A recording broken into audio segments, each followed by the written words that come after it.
pero hindi yun naging sapat para supplyan yung overuse mong katawan.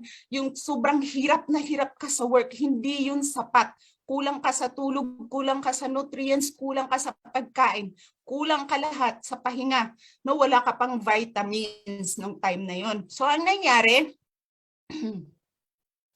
yan, 7 months, nagkasakit po tayo. No, sobrang pagbubuhat ng mabibigat nung sino yung naka-witness ng aking testimony last time na talagang detailed, no, na nagbubuhat ako ng simento. Alam niyo ba yung simento na 200 kg po yun? Binubuhat ko po yun. Dito ang payat-payat ko, 49 kg ako dito, tapos nagbubuhat ako ng 200 kg na simento. Sobrang hindi ko kinaya. Nagkasakit po ako, yung ating yung lakas mo, no. Ayan, pina-ultrasound po natin yan sa Pilipinas, no. 6 yung nakitang bukol diyan, pero yung malalaki 3. Ayan, so toxic goiter, no, hyperthyroidism po yan. So sabi ng doktor, operahan siya 140,000. Pero ayokong ma-stress yung pamilya ko sa Pinas, no. Ang ginawa ko, binalik ko ulit siya sa Hong Kong. Hindi ako nagpa-opera sa Pinas. Kasi pag naoperahan ako sa Pinas, isa pa akong alagaan ng mga anak ko, isa pa akong, no, wala.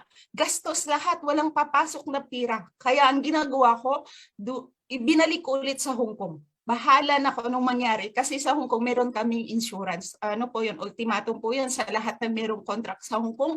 Kung hindi kayo binilahan ng employer ninyo ng insurance, sabihin nyo po sa Philippine Consulate. Okay? So, kasi talagang ano po yun? Kasali po yun. Okay? So, pina-check natin dito. No? Sabi na naman dito, ayan kung makikita nyo, no? Sa Shatin ito, sa hospital doon, Prince of Wales. Sabi dito, talagang uupirahan, tatanggalin. No? Kasi grabe lumalaki siya.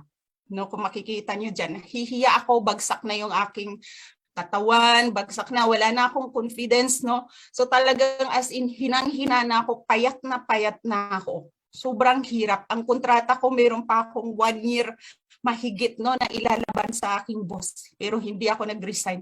Talagang itinuloy ko 'yon.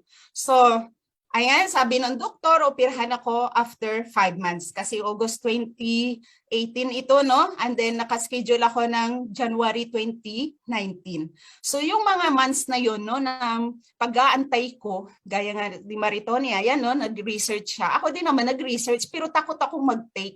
Kasi either na makatulong yun sa'yo, yun ay makalala pa sa'yo, no? May mga ganun kasi. Kasi yung opposite ng ating thyroid, meron yung isa kulang ka sa ganito, no? Yung kulang ka sa iodine, yung sa akin toxic, no? So, very sensitive. Hindi ka pwedeng mag-take ng gamot. So, ang solusyon ng doktor ay operasyon. So, parang yun na lang talaga. Ang inaantay ko, operahan na ako, ganun na, no? Pero dumating po yung time na isang day off ko, no? Mayroong nag-offer sa akin ng Amazing Pure Organic Barley. Ayan, kita ba? So, alam nyo, nabigyan ako ng pag-asa. Bakit? Kasi, ayan, Neng, may bukol ka, sabi nung matanda sa akin. I-try mo ito, matatanggal yan. Tinanong ko magkano. Alam nyo sa Pinas, pag hindi kayo member, 1,000. No, pagdating sa Hong Kong, hindi po ito 1,000 pag di ka member, more than 1,000. Bakit? Kasi meron tayong shipping. Pero pikit mata ako kasi parang, wow, may pag-asa pa na hindi ako mahiwa. Kasi pag nahiwa tayo, naupirahan tayo mga kapatid, hindi ka na normal. Para ka ng cellphone na na-repair. Hindi ka na original. Alam mo yon, isang sasakyan na na-repair, hindi ka na original. Hindi ka na gaya ng dati. Yung function mo, hindi na ganun gaya ng dati. Okay, na-repair ka na. So lahat ng nerve dyan, kahit tahiin ng doktor yan, hindi yan babalik gaya ng dati. So yun yung isip ko, no? So, pinilit ko pong bilhin kahit hindi ako member kasi mahal, no? Mahal din naman pag nagta-member kasi nagkukuripot din ako, no? So yun ang nangyari sa akin. Pinilit ko siyang inumin, no? 5 months ko siyang ininom. Pagdating ng operasyon ko, chinek ulit ako ng doktor, no? Ang nangyari, ayan, kasi dyan po tumubo yun, no, yung mga bukol na yan. 6 po yung nakikita sa ultrasound, 3 yung malalaki, may maliliit pa po na lumalaki din. So, ayan po, no, ito yung post ko noon. Alam nyo ba, sa 5 months kong pag-take ng barley na tuloy-tuloy, 2 sachet sa umaga, isa paggising mo, and then bago ka matulog, dala-dalawa, alam nyo po, ang ganda sa pakiramdam. Ang sarap sa pakiramdam. Parang nilabas ko lahat. No, wala naman akong kinain masyado kasi kulang ako sa pagkain, pero parang ang dami kong nilabas.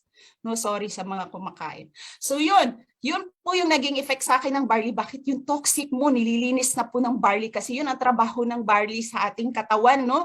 Para siyang nagwawalis kasi rich in fiber po siya.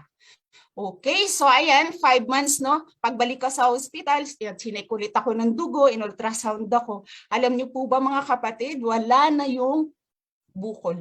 Malinis. Malinis na malinis. Parang nagdahilan lang kung hindi ako nag-take ng photo, wala akong ebidensya. Malinis at hindi natuloy yung aking operasyon. No, so ganun po kabisa yung barley natin. Wala pong magic sa isang box o 2 box. Wala pong ganun na. No, kung may karamdaman kayo, magpa-member kayo para ma-enjoy niyo po yung paggamit ng barley kasi 50% discount na po yung discounted na po kayo ng 50%. Okay, so hindi lang po yun na bago sa atin ng barley, no? Tuloy-tuloy ko na pong ginamit until now. Ayan. So, yan yung mukha natin dati, unti-unting nag-glow, no? Marami pong nakaka-witness niyan, especially mga seniors din, no? Yung mga nag-glow yung mukha mo, yung skin mo, no? Nag-glow siya. Bakit na nasusuplayan na yung katawan mo, yung needs niya na kulang, na hindi mo nakuha sa pagkain o sa kung ano, nasusuplayan ng barley. Ayan. So, dumating din yung pandemic. Grabe, 2020, no? Sobra nakakamatay yun. Maraming namamatay all over the world. So, hindi rin nakaligtas yung aking mga deepest wine, yung aking pamangkin, yung aking anak, no? So, dinala sila sa quarantine area, no, kasi positive sila pero wala silang symptoms. Kumbaga malakas sila pero may positive sila.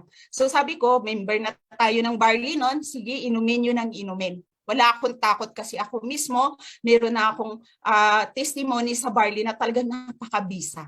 Okay, so ininom nila, hindi po nila natapos yung days nila doon, pinauwi po sila kasi talagang malakas sila. Okay, so nag-negative sila. And then, ganun din po yung aking auntie, no? Senior citizen, usually pag sila po na COVID, hirap na hirap po yan huminga. Talagang kailangan ng oxygen, pero dahil sa meron na tayong barley, no? Nag-take po si auntie, umuwi rin po siya, no? So ayan, ganun po kabisa yung ating barley. Ayan. So until now, ginagamit ko po siya, no? Talagang tinitake ko siya kahit na wala akong nararamdaman kasi ang katawan po natin mga kapatid, paluma ng paluma yan. Hindi po yan pabata ng pabata, patanda po yan ng patanda. Kaya wag mong isipin sa sarili mo ngayon, malakas ako, wala akong sakit. Wag mong antayin, minsan ang cancer silent killer po yan. Kaya meron tayong barley na siyang magbibigay sa atin ng mga nutrients na hindi natin nakukuha sa pagkain. Okay, so yun lamang po. No? Maraming salamat sa pakikinig ninyo.